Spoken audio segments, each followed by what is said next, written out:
The story begins on the outskirts of a small American town, somewhere along a faded highway that used to carry more trucks and travelers than it does now.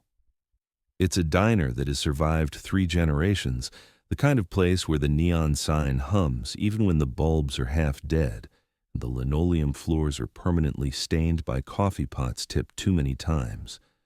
The regulars know each other's names here. They know which booth belongs to the retired mailman, which stool at the counter belongs to the widower who comes in every Thursday for meatloaf. It's not a glamorous place, but it's their place. On this particular evening, a cold drizzle tapped against the large front windows. The smell of frying onions and bacon grease filled the air.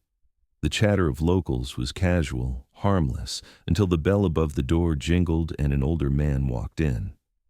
He didn't look like much at first glance.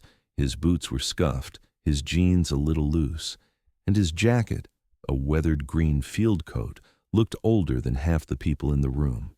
His gait was uneven, the limp noticeable with every step. On his head sat a faded cap, one of those standard military ball caps you could find at surplus stores. Except this one had stitching that was real, not novelty.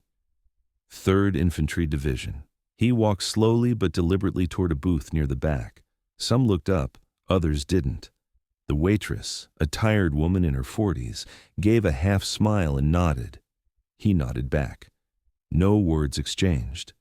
He sat quietly, sliding into the booth, and placed a worn wallet on the table. When the waitress approached, she asked the same question she asked everyone. "Coffee?" "Yes, ma'am. Black, please." Nothing unusual.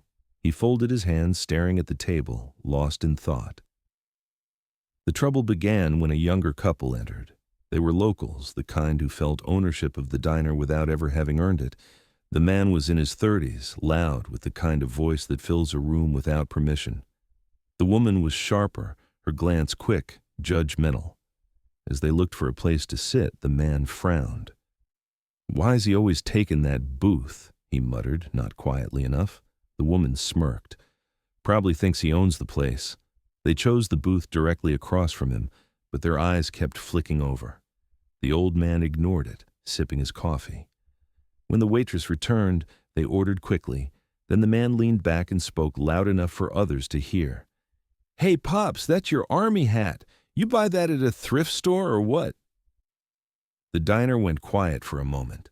Some glanced over, others looked down. The old man didn't respond. He simply kept his gaze low. The younger man wasn't finished. "You deaf or something? You shouldn't be taking up a whole booth when folks are waiting for seats." The waitress intervened. "That's enough, Kyle. He's a paying customer like anyone else." But Kyle waved her off. "Come on, he's just sitting there hogging space. What's he even doing here?" The old man finally looked up. His eyes were sharp, steel gray, carrying decades of something unspoken. "I'm just drinking my coffee." "Yeah? Then drink it at the counter, Grandpa. Let real customers have a table." The waitress opened her mouth to protest, but before she could, Kyle was already standing. "Let's go, old man. Don't make this harder than it needs to be." The old man glanced around. He didn't want trouble. He never did. Slowly, he placed a dollar bill under his cup, pushed himself up from the booth, and started moving toward the door. His limp was more obvious now. The couple smirked. Kyle muttered, "That's what I thought." The diner's silence was heavy. A few patrons looked ashamed, but none spoke. What no one realized was that the man's name still meant something. Not to the couple, not to the strangers in the diner, but to a group of men and women scattered across the region, people who had once stood beside him in places far darker than a roadside diner. As the old man exited into the drizzle, he passed by a payphone that still worked, though barely. From his jacket pocket, he pulled a small slip of paper. He didn't dial it. He didn't need to. Instead, across town, someone else already knew. 20 minutes later, the diner's bell jingled again. The air shifted.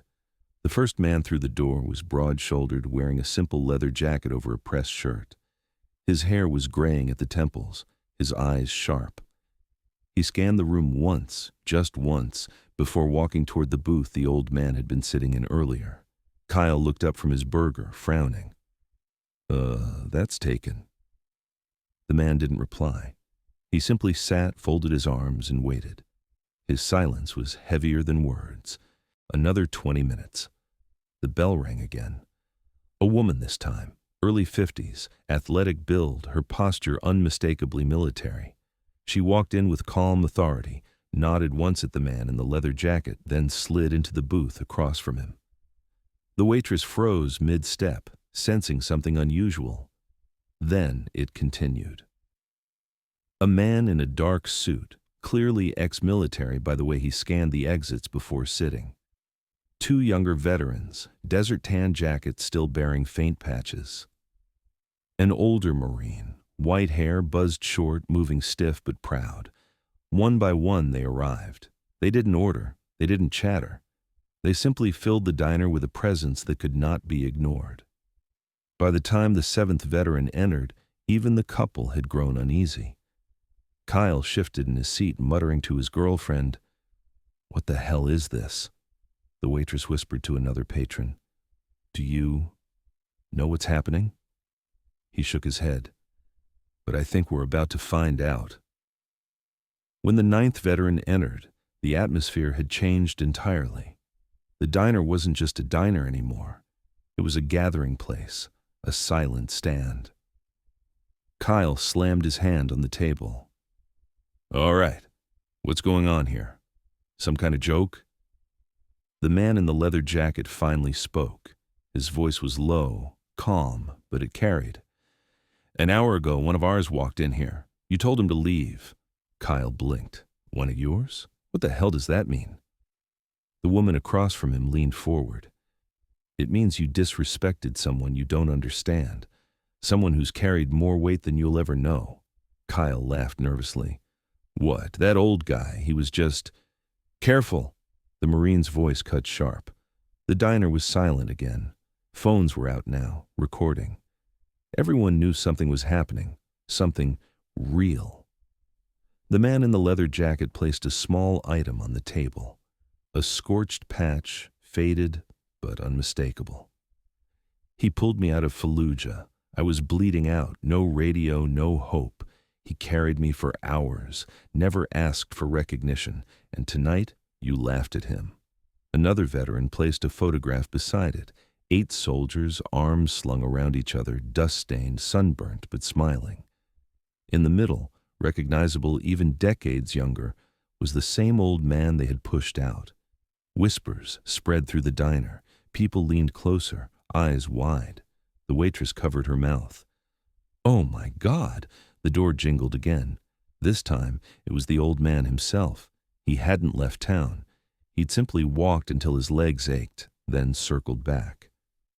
When he entered, the veterans all stood. No one told them to. They just did. The diner was silent. Kyle froze, his bravado gone.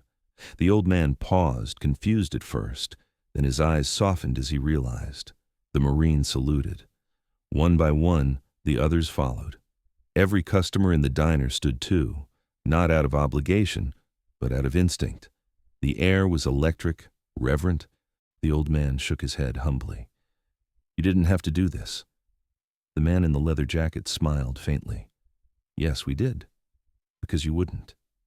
The waitress whispered, "Sir, your coffee is still waiting." He looked at her, then at the full diner, then back at the booth he had been forced from. This time, he sat again. And this time, no one dared say a word. The following morning, the diner sat quieter than usual.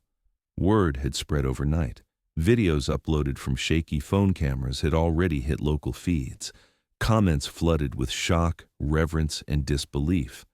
The old man, his name finally spoken aloud now, Walter Briggs, returned again. Only this time, when he walked through the door, no one dared to look away. The waitress, Cindy, poured him coffee before he even asked. "On the house," she whispered, but Walter only gave her a half smile. "Don't make me special. I never wanted to be." From the corner booth, Kyle sat stiff, his girlfriend gone. His face was pale, drained. He avoided Walter's eyes. Not everyone felt pride. Some whispered resentment. Some felt threatened by the sudden legend sitting among them.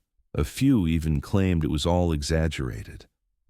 The sheriff showed up mid-morning, curious more than anything. "Walt, folks are saying you got half the Marine Corps ready to back you up. What's this about?" Walter shook his head. "It's nothing, Sheriff. Just old friends who still believe in showing up when it matters." The sheriff narrowed his eyes. "You stirred something here. Don't let it turn ugly." That night, Walter was walking home when headlights cut across the empty road. A black pickup slowed, then stopped. Out stepped two men, strangers, not locals, tattoos running down their arms. "You're the guy from the diner, huh?" one sneered. "The internet star, old war hero." Walter froze, his limp obvious under the street lamp glow. "Evening, boys. You lost?" The larger man stepped closer. "Number just don't like old fakes getting worship they don't deserve." Walter sighed. He didn't want this. But trouble had found him again. The men lunged. Walter dodged as best he could, his limp slowing him, but his instincts remained sharp. He blocked the first punch, twisted the man's wrist, sent him sprawling against the truck door. The other swung wide. Walter ducked, but age betrayed him. A fist caught his jaw. He staggered, and then another set of headlights. Tires screeched. The leather jacket veteran from the diner leapt out. Beside him, the Marine. They didn't hesitate. Within seconds, the fight turned. The two attackers fled into the dark, cursing, leaving only dust and silence behind. Walter wiped his mouth, blood on his palm. He muttered, "Damn fools, I told you not to follow me." The Marine shook his head. "And we told you? We don't leave you alone." By now the story wasn't just local. News vans rolled into town, setting up cameras outside the diner. Commentators argued on TV. Was Walter Briggs a forgotten hero, or just another myth for small-town America? But for the veterans who arrived daily, there was no debate. They came in waves, dozens now, some driving hours just to sit in that same diner, to order coffee, to keep vigil beside the man who had once kept them alive. It became a phenomenon. The table at Briggs's diner. Kyle, humiliated, couldn't escape it. His friends mocked him online. Strangers called him a coward. He avoided the diner but couldn't resist the pull of anger boiling inside him. Late one night, drunk, he staggered toward the neon glow. The veterans were gone, only Walter inside finishing his coffee. Kyle slammed open the door. "You ruined my life, old man," he shouted. Walter didn't move. "You did that yourself, son. I was somebody here.